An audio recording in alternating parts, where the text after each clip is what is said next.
Okay, so we're getting ready to do a few things to the radio tonight. I'm getting ready to put the power cord back on it. Now this is actually the original power cord that came on this, and I mean I can't swear that it's the original one from 1929, but this is the original one that came on it, and it's still soft and supple, and it's not frayed really. I mean there's a little bit of fraying up by the end, right here, on the wire right there. So I'm going to shorten this end of it up, take about 6 or 8 inches off, and then I'm going to polish up the connector here. But the cord itself is actually in good shape. I just got through putting the grommet back in and the wire clip that holds that.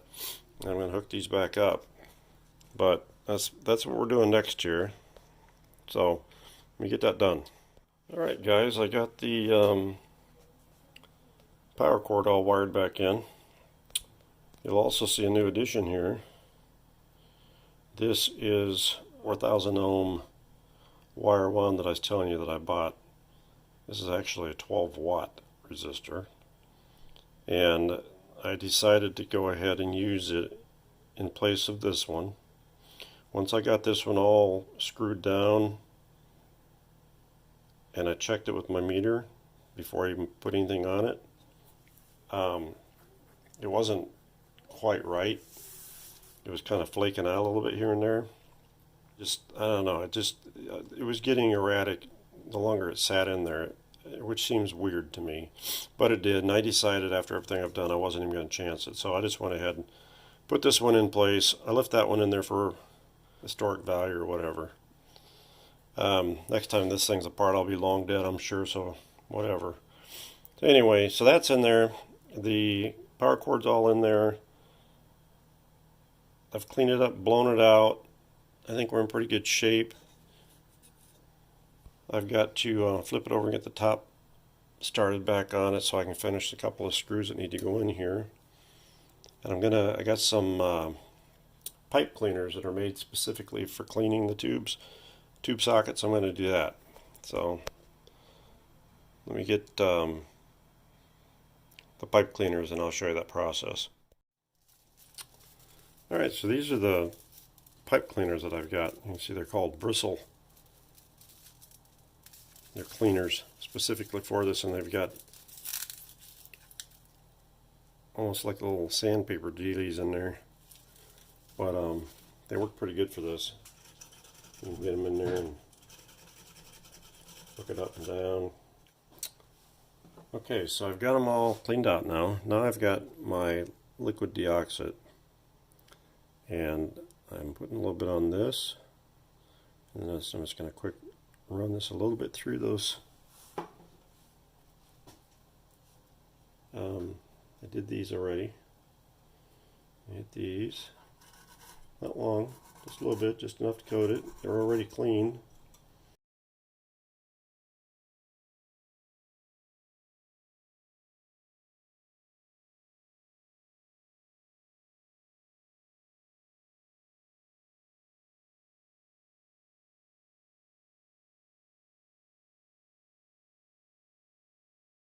Alright, I think I'm about ready to flip this thing over and start putting that front back on it. Let me get that in process. Okay, I just lifted the front end in place and fed my wires in place. I'm in the process of putting the screws in place.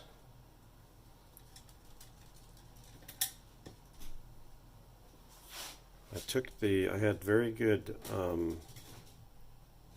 tube clips on the other 55C. These were all chewed up, but the ones on the other one were pretty nice, so I just went ahead and swapped them out.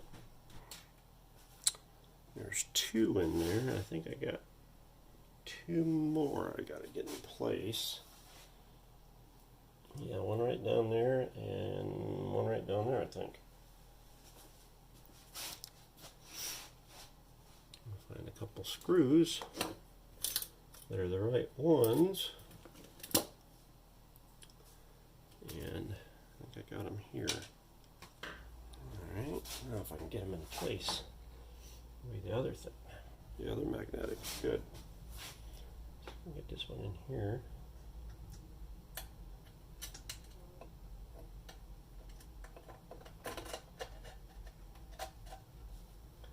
Well, I got it started, but I don't want to go in. Hopefully my head's not in your way.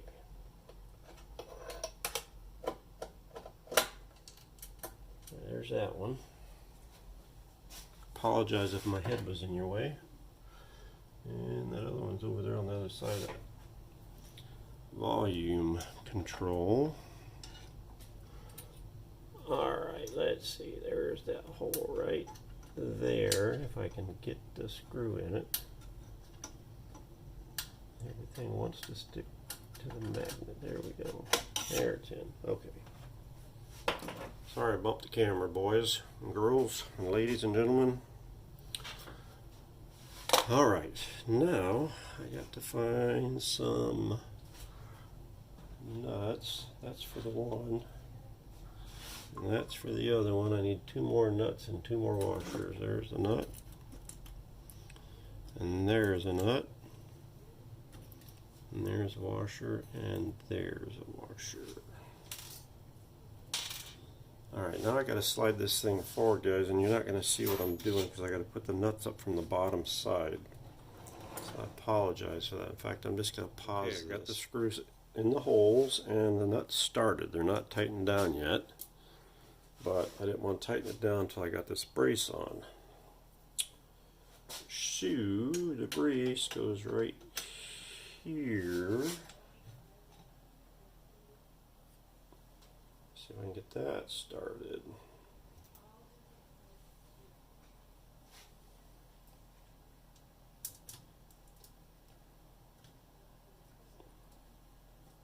Yes, no, maybe.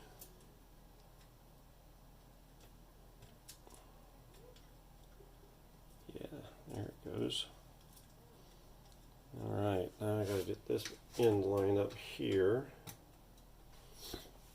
And I got a big screw for that. I'll go buff this screw real fast, folks. I don't like the looks of it. It's kind of nasty-fied. Be right back. Alright, got it all cleaned up and pretty. At least as pretty as I can make it for now. Just got to get it started, and I think it's in. I think it started. Yep, it started. Alright, I'm not going to tighten everything down until I got everything the way I think it needs to be. That front looks fairly square to the front. Do you see I set myself down on a wire down there? That ain't cool. Alright, I'm going to go ahead and tighten this stuff down. I'll bring you back when I get it tight. I'll be right back. Alright, we're back. All the bottom's tight. Now, I need to tighten this one down. So let's pull top in first. And then we'll tighten this one down.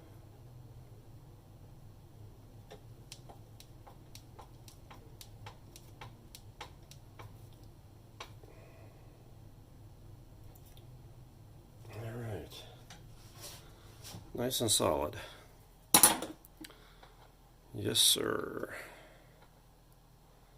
Now, well, before I get there, I'm going to go ahead and fasten the rest of this stuff down. I was getting ready to say is I had a viewer. Actually, it wasn't a viewer. It was a member from another forum that I was talking with, and he was telling me that I needed to not keep these, let these bands be too tight, and they're kind of tight. He said because when you go to adjust these things, you want a little slop in them. So I'll be loosening those up before I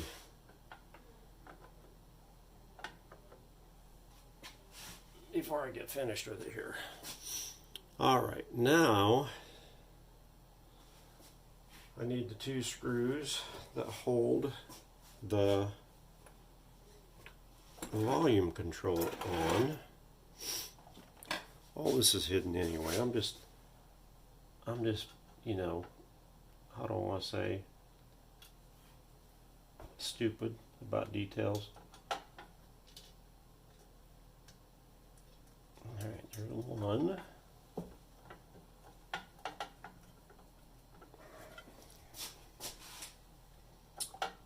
And the terminal or something is holding me up from landing that other one up. There we go. That just needed a little bit of persuasion on it. Just a little bit of persuasion on it. All right.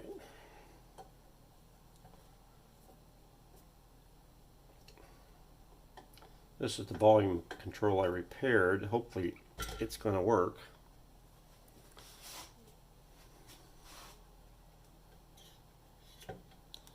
If it doesn't, we can say it should have. All right, now I got to get my switches over here back in place. Let's see, so we got the distance switch right here and the on-off switch right here.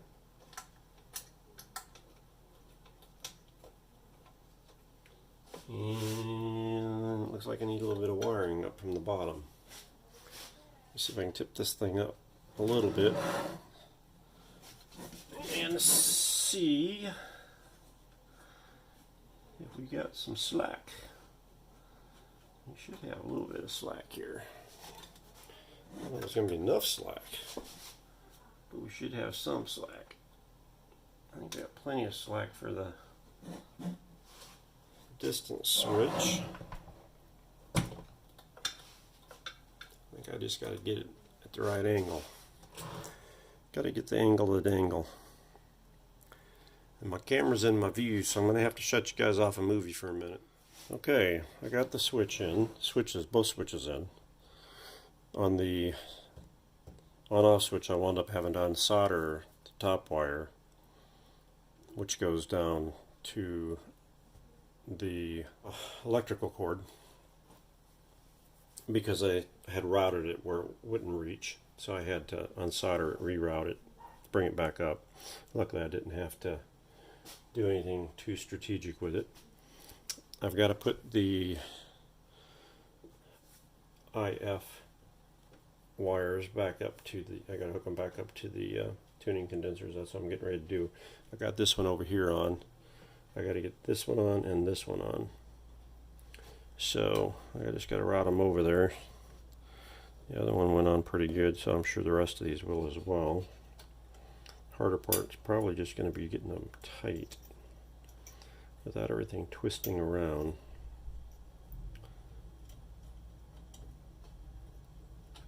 Luckily they're just they're luckily like a little J-hook type thing. So that's that one. So it's not tight yet. I want to get them all on first. Get it drug out of here. There it is. And get her on there. Alright, it's in there. See if I'm getting them tightened up without trying to flip them around every which way but loose.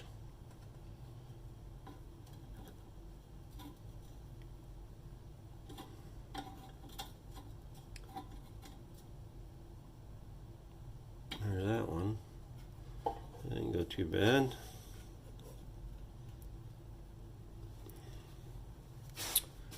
And do this one.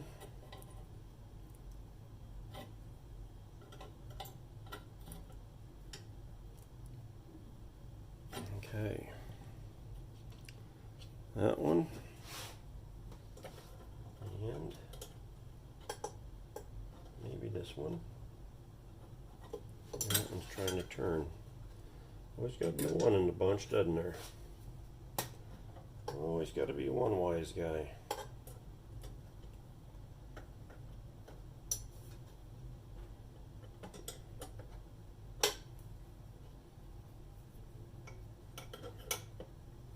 Not much wrenching room in here. Yeah, if I come in from that way, I do. There we go. There we go. I think we're good there. All right. I was feeling my belts a little bit earlier. I was like, you know, they're really not that tight. So I don't know. Maybe I need to loosen it slightly. Maybe I need to loosen it slightly. So I'm going to do that right now.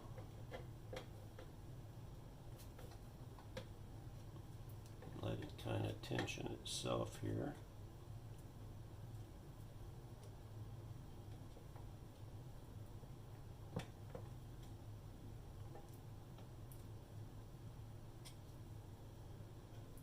And it definitely loosened it.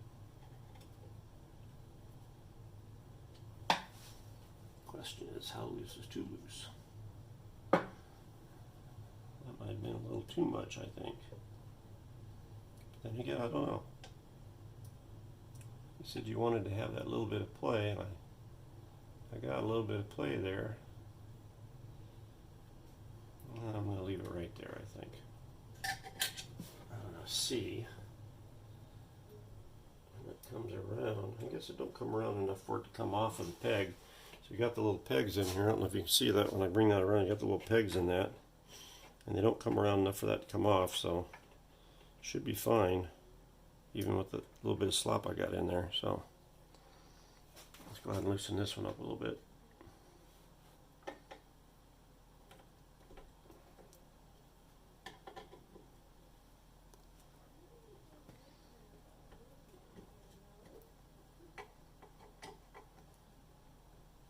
There, you've probably seen that move when I did it. Okay. Tighten her down right there. We will tighten it down right there and hope that that will work for us. All right, I think we're good.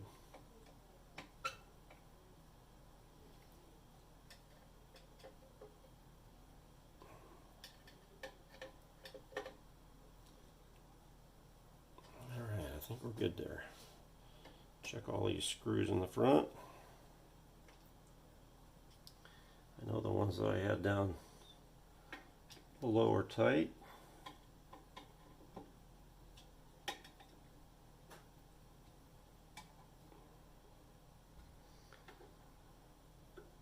All right.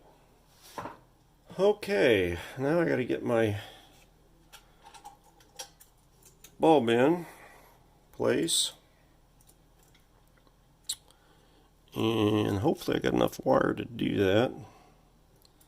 Hopefully I don't have to rerun some of it. I might have to rerun some of it.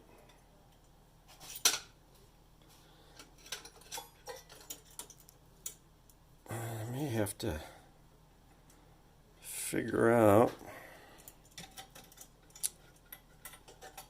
consult with one of my pictures, because I don't remember how it went. I mean, I realize that it goes in the holes here, and I'm pretty sure it must go that way because there's a hole right here. But I'm going to double check that, and I'm going to have to see if I can get some more length on those wires, because they're not wanting to come where I want to have them. So let me see what I can find out underneath there. I got it in there. I just had to route the wires behind the pot a little bit differently, and then bend the one down that is attached to it, and it gave me the slack that I needed. As a matter of fact, you can see it's loose, so it's not like it's a banjo string or nothing. That's always good. So let's see if we can get these nuts and washers on here and tight. There we go.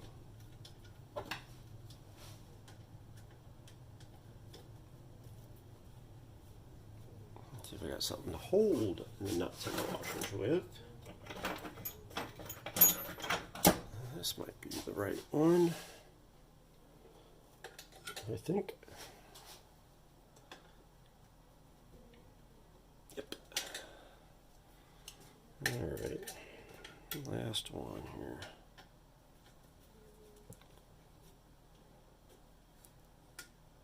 All right. Now, the question is, can I get the bulb in there?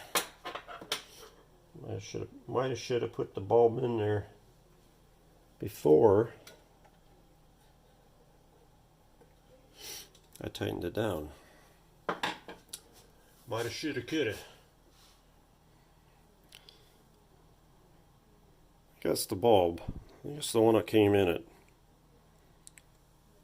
I cleaned it up some. I tested it, and it seemed okay. So, as long as it screws in here, and it's screwing in. I guess that's what the hole's for, so you can put your finger in there and spin it.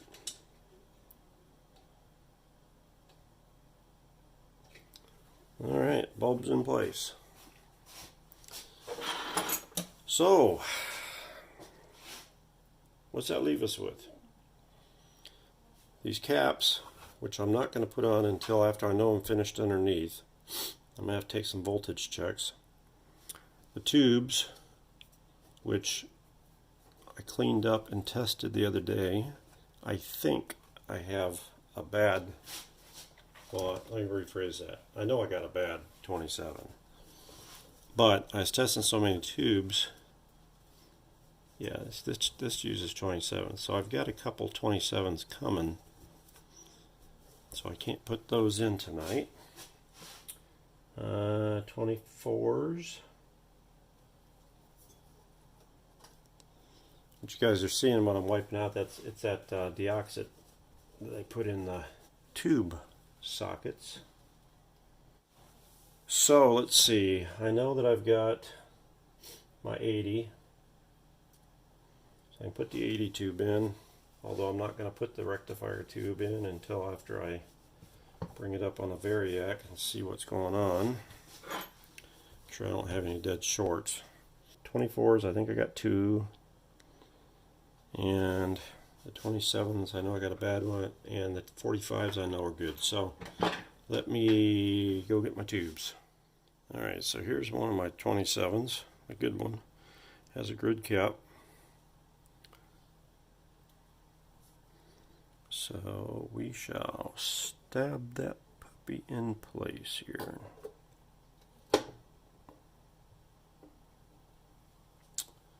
And let's see, what we got left here? Another 27. I wrapped them all up in bubble wrap after I tested them.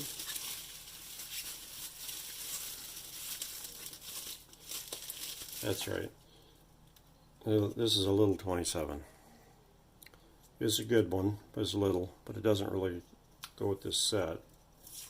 But I needed another one. But I've got a couple, 2 coming from a gentleman out in Arizona from the Antique Radio Forum. So when I get those, I'll probably change it out. But for now, this one's better than nothing. If I can figure out how to get it in there.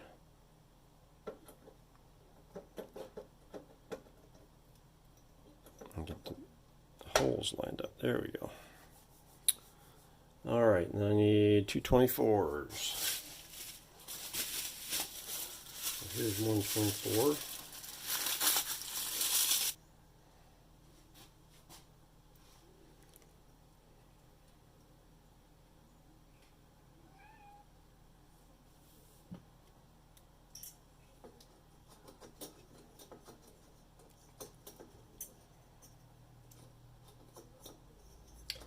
Alright, now I know it goes in there one way or another.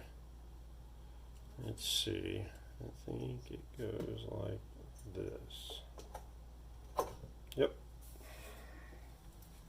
I thought that tube was kind of cool. I had this little Sears and Roebuck guarantee. That's a silver tone bulb. All right, let's see.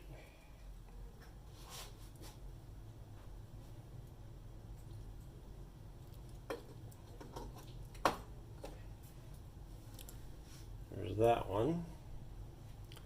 And then I need my 245s. I got feelers out because I need spares. I've got the other Atwater Kent still I could work on. That's not going to be the next project, obviously. One's enough for now. Let's see here. I think we're in here. Them fits super tight. I did squeeze them together a little bit. Hopefully they're tight enough. Hopefully they're tight enough they won't fall out when I flip this over to check some voltages. Also, it's supposed to have two of these bigger 45s. Unfortunately, all I had was the one bigger one and one smaller one, so I'm on the hunt for another big light bulb style 45 for this. Alright, let's see, get the right pin location. There we go. Very cool indeed. Alright, let me bring this a little bit forward in camera there. There you go. So the tube I don't have in it right now is the 80, which, like I said, I'm not putting in until I bring it up and make sure I don't have a pile of shorts in this thing or other issues. So now let me go check out my tube shields. I know I haven't cleaned them up yet. I got to go get them and see what they look like.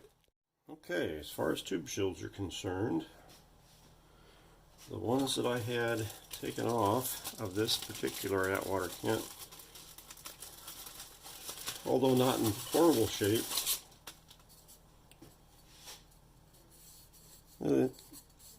look like they've had a little bit of heat. I don't know where I set the other one down at. I had one that I'd cleaned up a little bit. Okay, I know what I did with it. I set it on the other radio because I pulled the ones off the other radio.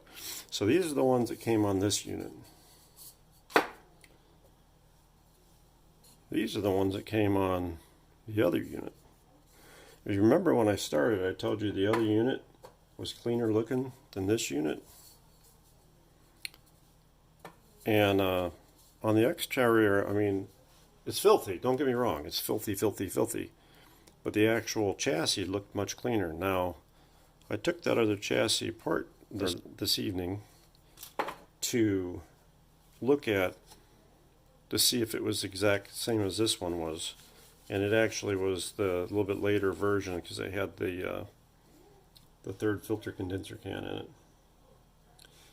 But anyway, so I'm going to use the ones off this one.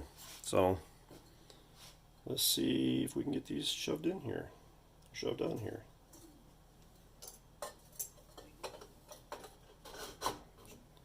Here's one, and here's the other. And if I put you in camera, you guys might see that. So put this grid cap on there, and this grid cap on there. Nice. And I think that with that pretty much concludes the reassembly of this at this point. Short of me putting the bottom plate on, short of me putting those covers on, and the cover goes here that I still have to repaint, if you remember from my other video. So it is about 11:54 p.m. in the evening on Friday night. My watch is about dead. I guess I can give you a preview of what those covers look like. Let me go grab a cover. There's one of the covers. I don't know if that's the right cover. Yeah, that's the cover, I think, for that one. So, gives you an idea what it's going to look like when it gets all together. I think it's going to be a very nice looking unit. Hopefully it plays. Hey guys, so I've changed my mind about something. So anyway, here is my cord after I cleaned it up, my cord and plug. But here's the problem. I went ahead and cut it off, the radio. The reason I did that was because once I cleaned the cord all up and I trimmed the section out of the cord that I wanted to trim out on the end, like I was telling you, and I started dressing the cord to stick it inside here, which it is still in here, obviously. The wiring itself, although the insulation was soft, the wiring itself was corroded. You know, I had to take a razor blade and scrape the strands and everything to get solder to stick to it. So I did that and I put it together, and then the more I thought about it, I didn't like the idea that the wiring was corroded, because I don't know how that would affect the current flowing through it. So this 90-year-old wiring, I decided it might not be safe. Plus the other thing that I didn't do, I meant to do, but I forgot about it, wasn't thinking, was I didn't fuse the radio. So I'm going to go ahead and fuse the radio, and I've got some different cord. It's not period correct cord. It's cloth cord. It's this cord. But the diameter is correct. It is meant to do with vintage stuff, and I'm going to go ahead and use it. You know, it may not be period correct, but this radio is for me anyway. I'm not planning on selling it. Someday, if my daughter sells it after I'm gone, 9 chances out of 10, whoever gets it isn't going to know that that isn't period correct, and if they do, they can change the cord at that time. I'm not going to worry about it at this point. This is what I have. I also have some of that cloth twisted brown, but I like this better. So I'm going to go ahead and use this. I thought about ordering some that look like what came out of it, and then I decided, why put additional money into it when I've got this in stock? So that's what I'm going to use. So let me get you guys set up, and we'll fix the cord and put the fuse in there, the fuse holder. Okay, so we're upside down. I got a lot of real estate through here. Right down here is where the line cord is, where it comes in right here. I think what I'm going to do is going to put my fuse right here on the side, probably like right here. So let me get my step drill and a drill bit, and we'll drill that out. I'm not gonna let you. I'm not gonna make you watch me do that. Maybe once I get the drill, I'll show part of that. Okay, I drilled a pilot here. I'm getting ready to open it up a little bit with this step bit.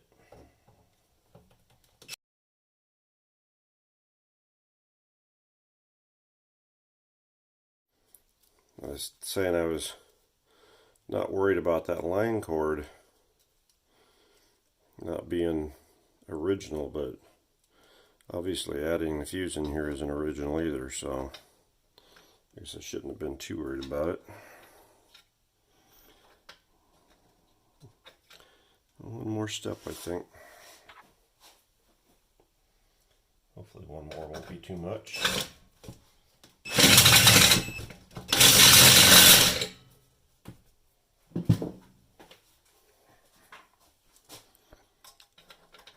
There it is, perfect. Get me a fuse. Alrighty, got me a fuse. It's a 2 amp fuse.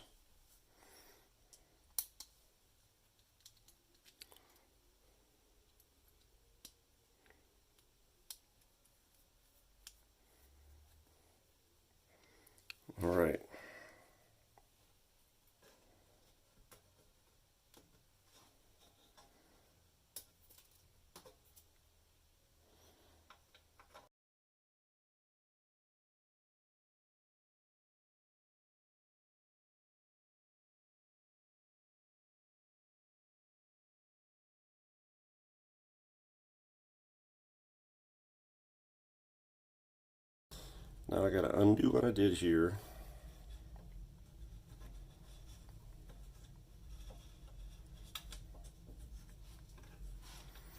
Which is too bad because I had a lot of nice insulation and stuff on here.